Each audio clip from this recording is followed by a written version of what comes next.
نموت شوعت جزي قد إمكان شوعت جزي كتسعر جن نكبر زي سبزي نموت شوعت جزي قد إمو شوعت جزي خاص يروى بابور تكلبيتا ماكينة تباريعة نفاريت ناب سماي وديعة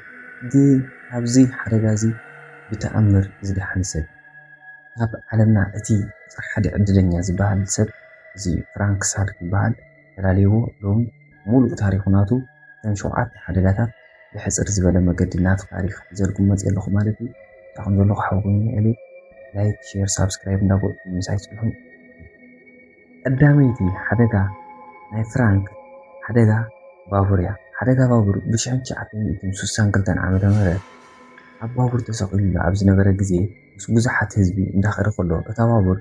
مسمرا سحيتا ناب قالاي تأطمو قالاي بتعم بردن حماقن سلازنا بلد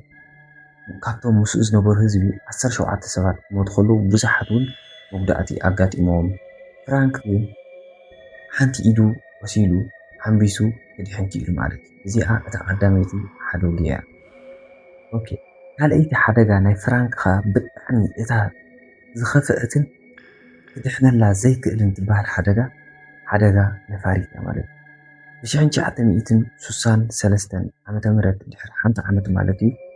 ኣብ ኣየር ተሳፊሩ ከሎ ናይታ ኣየር ፍሊስትራ ተኸፍተሞ ኣብቲ ፍሊስትራ ንፋስ ስሒቡ ፍራንክ ኣብ 800 ሜትሮ ቁመት ዘለዎ ንታሕቲ ተደርቢዩ ወደቐ ማለት እዩ እታ ነፋሪት እውን ሓደጋ ኣጋጢማ ተላቲማ ተቓፂላ ብምሉኦም ኣብኡ ዝነበሩ 19 ሰባት ሞይቶም ንሱ ግን ኣብታ ነፋሪት በቲ መስኮት ምስ ወደቐ ናብ ሳዕሪ ወይ ከዓ ናብ ጀርዲን ወዲቑ ኣእምሮ ሲሒቱ ጸኒሑ ግን ኣይሞተን ኣብዚ እውን ይሒኑ ማለት እዩ ሳልሰይቲ ሓደጋ ፍራንክ ኣየርን ባቡርን በቃ ኣይኮነንን ኢሉ ናብ ኣውቶቡስ ተሰጋገረ ማለት እዩ ኣውቶቡስ ከይዱ ብኣውቶቡስ እንዳኸደ ከሎ እታ ኣውቶቡስ ካብ ቢንቶ ፀዲፋ ናብ ቃላይ ኣተወት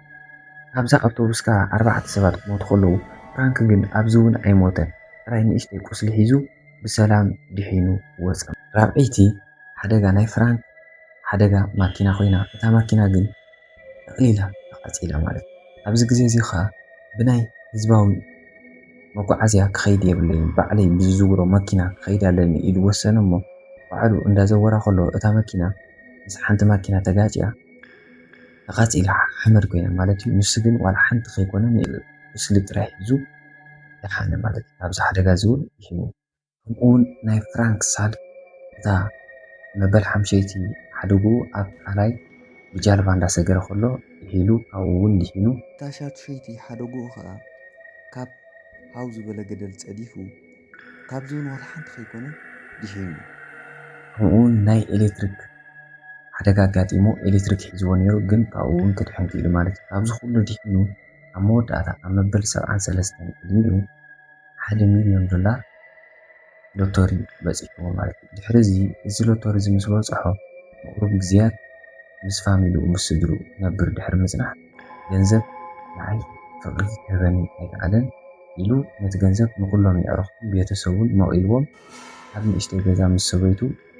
ነብር ወሲኑ ድሕሪ ቁሩብ ዓመታት ብሰላም